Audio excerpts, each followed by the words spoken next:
ছাড়ের বহর বাড়িয়ে লকডাউনের মেয়াদ বাড়াতে চায় কেন্দ্র। মুখ্যমন্ত্রীদের সঙ্গে ভিডিও কনফারেন্সে ইঙ্গিত দিলেন প্রধানমন্ত্রী নরেন্দ্র মোদী। লকডাউন পরবর্তী কৌশল তৈরির জন্য রাজ্যগুলি থেকে চাইলেন ব্লুপ্রিন্ট। অর্থনীতির চাকা ঘোরানোর পাশাপাশি প্রাধান্য দিলেন গ্রামে করোনা সংক্রমণ আটকানোয়।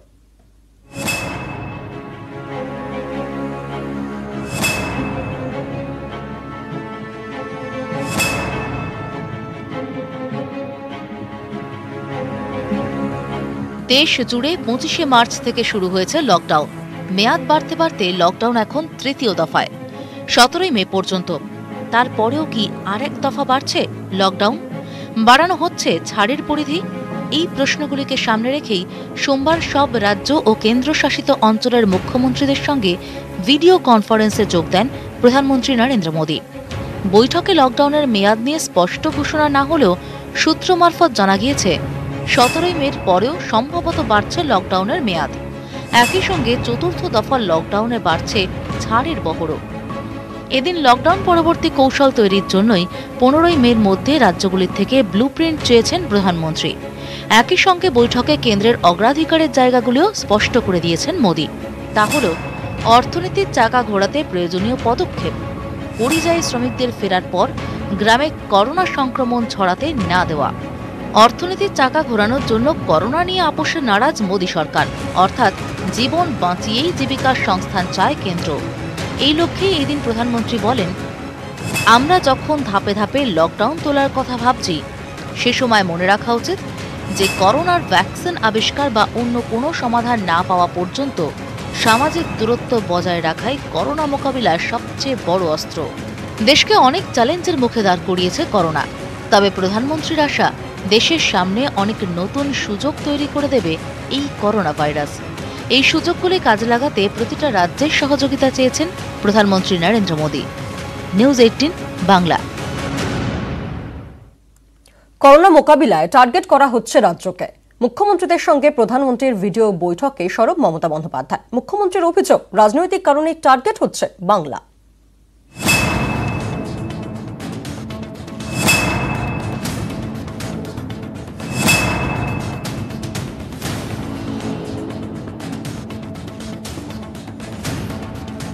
করোনা মোকাবিলায় টার্গেট করা হচ্ছে রাজ্যকে।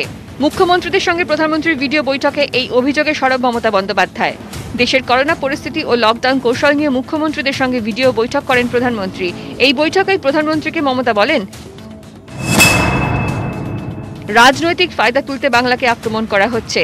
সংক্রমণের সংখ্যা নিয়ে কোনো রাজ্যকে কাঠগড়ায় তোলা যায় না, রাজ্যের মানুষকেও দোষ দেওয়া যায় না। গোটা দেশ যখন করোনার বিরুদ্ধে লড়াইয়ে ব্যস্ত, তখন এই রাজ্যে অন্য এক টানাপোড়েন।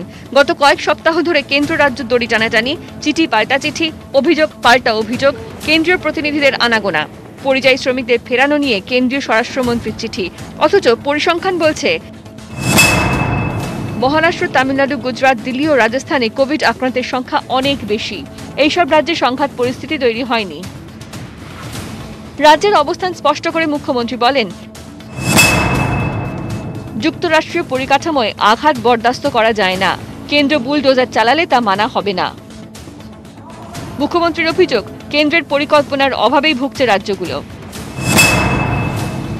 করোনা মোকাবিলায় কেন্দ্রের নির্দিষ্ট কোনো পরিকল্পনা নেই, রাজ্যকে কিছুই জানানো হচ্ছে না, রাজ্যের ঘাড়ে সব দায় চাপিয়ে দিচ্ছে কেন্দ্র। রাজনৈতিক মহলের মতে আসলে বিজেপি নেতৃত্বের প্রতি ক্ষোভ তুলে ধরতেই বৈঠকে মুখ্যমন্ত্রীর এই চড়া সুর। একই সঙ্গে প্রশাসনিক প্রধান হিসেবে দায়িত্বের কথাও মনে করিয়ে দিয়েছেন মমতা বন্দ্যোপাধ্যায়। প্রধানমন্ত্রীকে তিনি বলেন, এটি রাজনীতি করার সময় নয়, কাঁধে কাঁধ মিলিয়ে লড়াই করার সময়। নিউজ 18 বাংলা। উৎসেচক ACE2 মহিলাদের থেকে পুরুষদের শরীরে এই উৎসেচকের মাত্রা অনেকটাই বেশি, আর তাই পুরুষদের করোনায় আক্রান্ত হওয়ার আশঙ্কাও বেশি। নেদারল্যান্ডসের বিজ্ঞানীদের গবেষণায় চাঞ্চল্যকর দাবি।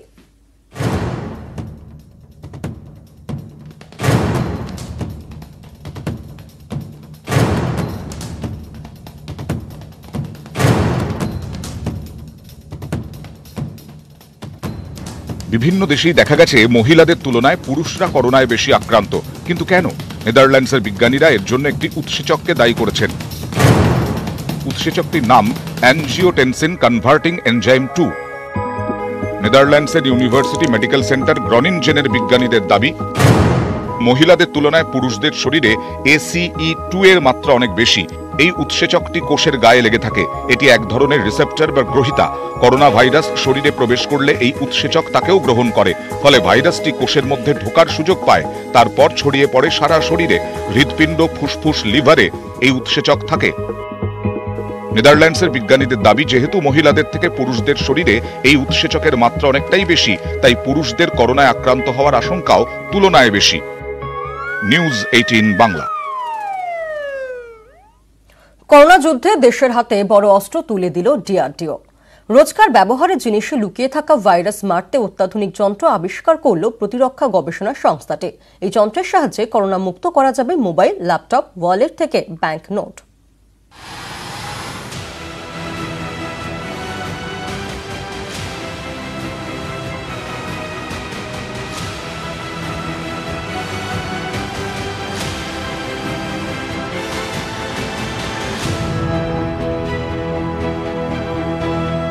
করোনার হাত থেকে বাঁচতে মাস্ক রয়েছে হ্যান্ড স্যানিটাইজারও, কিন্তু শুধুমাত্র মাস্ক স্যানিটাইজার দিয়ে পুরোপুরি করোনা ঠেকানো সম্ভব নয়, কারণ মোবাইল, ওয়ালেট, টাকা, কি চেন, রোজকার ব্যবহারের এই জিনিসেই লুকিয়ে থাকতে পারে করোনা। সেখান থেকে হাত ও মুখে পথ ধরে শরীরে ঢুকে যেতে পারে মারণ ভাইরাসটি। এর হাত থেকে বাঁচার উপায় কি? উত্তর রয়েছে DRDOর হাতে। করোনা মারায় যন্ত্র আবিষ্কার করল DRDO, স্বয়ংক্রিয় UV স্যানিটাইজেশন সিস্টেম ধ্রুবস। করোনার বিরুদ্ধে কিভাবে কাজ করবে ধ্রুবস? यहाँ पर कुछ प्रॉक्सिमिटी सेंसर बेस्ड स्विचेस दिए गए हैं। मैं सिर्फ अपना हाथ इस डिवाइस से 100 mm दूर रख रहा हूँ और ये ओपन हो रहा है। मैंने इसको टच नहीं किया है। जब ये पूरी तरह से ओपन हो जाता है तो ये सेंसर बेस्ड है। जैसे मेरा वॉलेट है, ये मैंने इसको रख दिया इसके अंदर। आप मोबाइल फ़ोन रख सकते हैं। इस डिवाइस के अंदर UVC का एक्सपोजर 360 डिग्री पे है, तो एक ही बार में जो भी आप इसमें आप आइटम रखेंगे वो पूरी तरह से सैनिटाइज हो जाएगा। हाँ, चारों तरफ से सैनिटाइज हो जाएगा। इसकी दूसरी साइड में एक और स्विच प्रोवाइड किया गया है। ये सेंसर है, देखिए। और ये देखिए, जैसे उसके सामने हाथ लाया गया, जो ट्रॉली है वो अंदर चली गई और उसके बाद अंदर। अब इसको कितना देर लगेगा इसको सैनिटाइज होने? जब ये पूरी तरह से बंद हो जाएगा तो यहाँ पर जब आप हाथ टच करेंगे, देखिए रेड इंडिकेटर ऑन हो गया है। ये शो कर रहा है कि आपका UVC जो है डिसइंफेक्शन प्रोसेस शुरू हो चुका है। ये डिवाइस 3 से 4 मिनट में जो ऑब्जेक्ट्स इसके अंदर रखे हुए हैं उनको डिसइंफेक्ट कर सकता है। और लेकिन इसमें हमने एक टाइमर भी प्रोवाइड किया है जो कि 10 मिनट के बाद इस डिवाइस को स्लीप मोड में भेज देता है। इसलिए आपको वेट करने की ज़रूरत नहीं है। आप इसमें अपना आइटम रख के आप जा सकते हो। लेकिन आप पहले निकालना चाहते हो, जैसे कि मैंने कहा कि 3 से 4 मिनट, तो 3 मिनट के बाद आप इसको सिंपली खोलिए। ये देखिए, जैसे ही मैं इसको खोलता हूँ ये लाइट अपने आप स्विच ऑफ हो जाती है। ये एक सेफ्टी फीचर है, सो दैट जो UVC रेज हैं वो ऑपरेटर उनको एक्सपोज ना हो UVC रेज से। तो मैं इसको खोल देता हूँ। ये देखिए, और ये ट्रॉली से बाहर आ गया और अब मैं अपना वॉलेट उठा सकता हूँ। और ये जो है ये पूरी तरह से सैनिटाइज है, अल्ट्रा वायलेट रेज से पूरी तरह से सैनिटाइज है। সরকারি বেসরকারি অফিস, ব্যাংক, হাসপাতাল প্রায় সর্বত্রই করোনা মোকাবিলায় কাজে দেবে ধ্রুবস। এর পাশাপাশি নোটস, ক্লিন এবং UV টাওয়ার নামে আরও 2 যন্ত্র আবিষ্কার করেছে ভারতীয় প্রতিরক্ষা গবেষণা সংস্থাটি। বেসরকারি সংস্থার সঙ্গে গাঁটছড়া বেঁধে খুব তাড়াতাড়ি এই যন্ত্রগুলি বাজারে আনতে চায় DRDO। নিউজ 18 বাংলা। চীনের ইউহানে ফের করোনা। 3রা এপ্রিলের পর এতদিন কেউ আক্রান্ত হননি, কিন্তু সোমবার নতুন করে আক্রান্ত 5 জন, সকলে একই আবাসনের বাসিন্দা।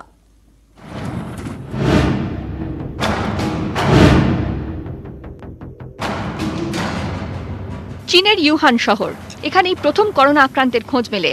তারপর দীর্ঘ লকডাউন। 8 এপ্রিল সেই লকডাউন ওঠে। স্বাভাবিক হচ্ছিল ইউহান, এরই মাঝে ফের করোনার হানা। সোমবার নতুন করে ইউহানে করোনায় আক্রান্ত 5। 3রা এপ্রিলের পর ইউহানে ফের নতুন করে সংক্রমণ। সোমবার যে 5 জন আক্রান্ত হন তারা একই আবাসনের বাসিন্দা।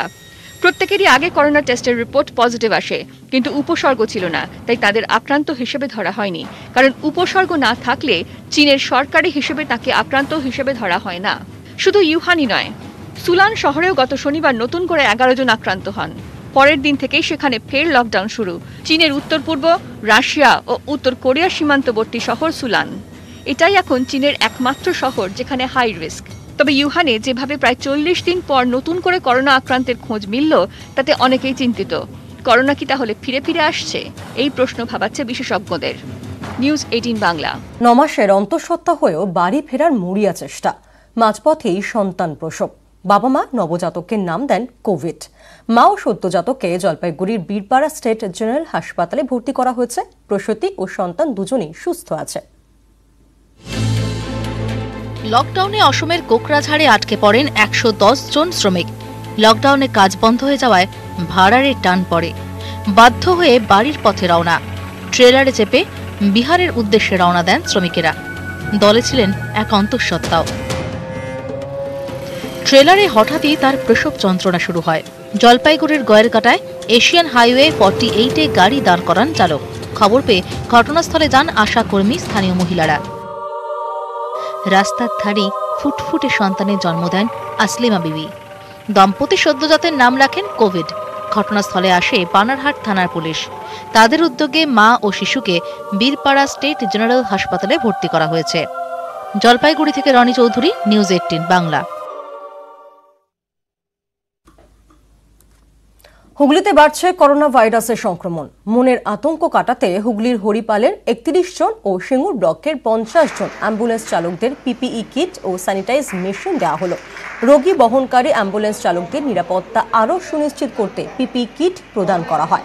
পাশাপাশি এই পিপিই কিট কিভাবে ব্যবহার করতে হবে তাও বোঝানো হয়। সিঙ্গুর পঞ্চায়েত সমিতির সভাকক্ষে কিট প্রদান অনুষ্ঠানে উপস্থিত ছিলেন হরিপালের বিধায়ক বেচারাম মান্না, হুগলি গ্রামীণ পুলিশের ডিএসপি অরিন্দম দাস, সিঙ্গুরের বিডিও পার্থ বন্দ্যোপাধ্যায়।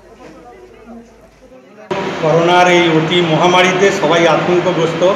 আমাদের অ্যাম্বুলেন্স চালকরাও কিছুটা আতঙ্কগ্রস্ত। তাই তাদের সাহস যোগানোর জন্য এবং করোনা ভাইরাস থেকে তাদের একদম দূরে সরিয়ে রাখার জন্য আমরা পিপিপি কিটস আমরা তাদেরকে দিলাম। পিপি কিটের জন্য মুখ্যমন্ত্রী মমতা ব্যানার্জিকে হার্দিক শুভেচ্ছা জানাচ্ছি। এবং যে আমাদের মধ্যে ছোটোখাটো লোকেদের যে কথা মনে রেখেছে তার জন্য অনেক ধন্যবাদ মমতা ব্যানার্জিকে। হ্যাঁ, এতে অবশ্যই আমাদের মনোবল বাড়বে, কারণ যেসব পেশেন্টগুলোকে আগে আমরা ভয়ে নিয়ে যেতে পারতাম না কলকাতা বা অন্য কোনো জায়গায়, সেখানে আমরা নিয়ে যেতে আরও সাহস পাবো। তার জন্য বেচারাকে প্রচণ্ড ধন্যবাদ। গঙ্গা রূপনারায়ণ দামোদরের সঙ্গমস্থল, তাই নাম ত্রিবেণী সঙ্গম। নদীর তীরে দাঁড়িয়ে মুগ্ধ হয়েছিলেন মহাত্মা গান্ধী। লকডাউনে ছুটি কাটাচ্ছে ত্রিবেণী সঙ্গম। কান পাতলে শোনা যাচ্ছে জলের বয়ে চলার শব্দ। জমে থাকা অনেক কথা বলছে যেন।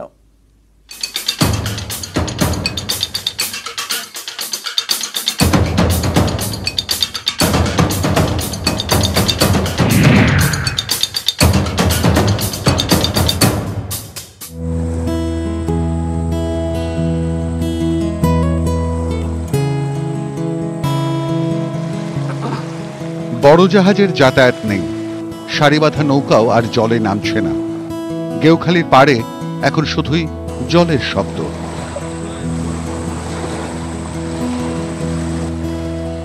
গেউখালির কথা মনে এলেই গঙ্গা, রূপনারায়ণ, দামোদরের কথা আসবেই। গঙ্গা, রূপনারায়ণ ও দামোদর মিশেছে গেউখালিতে। তিনটির মিলনস্থল বলেই একে ত্রিবেণী সঙ্গম বলা হয়। গেউখালিতে দাঁড়িয়ে তাই নদীকে প্রশ্ন করা যায়, নদী তুমি কোথা হতে আসিয়াছ? হয়তো উত্তর আসে মহাদেবের জটা হইতে।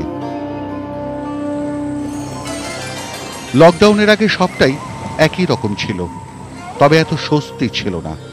জলপথে হাওড়া ও দক্ষিণ 24 পরগনার সঙ্গে যোগাযোগের প্রধান ভরসা এই নদী।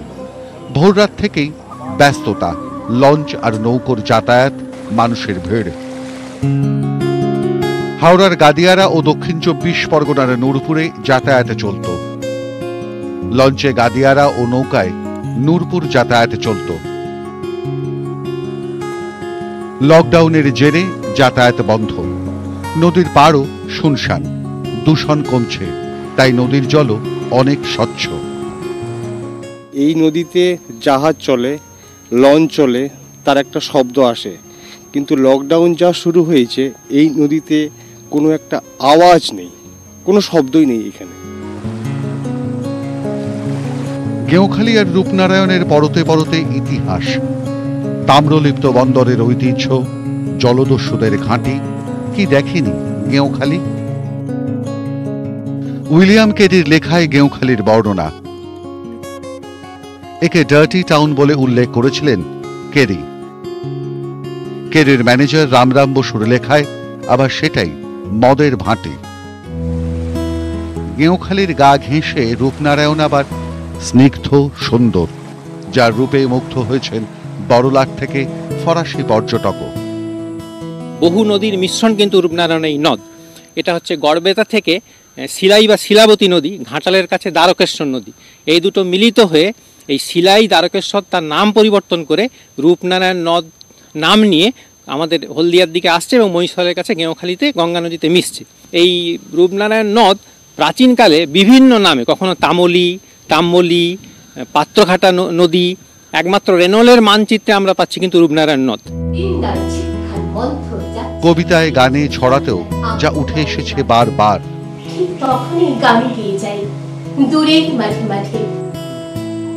লকডাউন যেন নদী তীরে সেই ইতিহাস আর অনুভূতি প্রত্যক্ষ করার সুযোগ এনে দিল। লকডাউনে গেঁওখালিতে দেখা যাচ্ছে যে অন্য ছবি, যে ছবিতে শান্ত নদী যেন আরো শান্ত হয়ে উঠেছে। গেঁওখালি থেকে ক্যামেরায় প্রদীপ কুমারের সঙ্গে সুজিত ভৌমিক, নিউজ 18 বাংলা।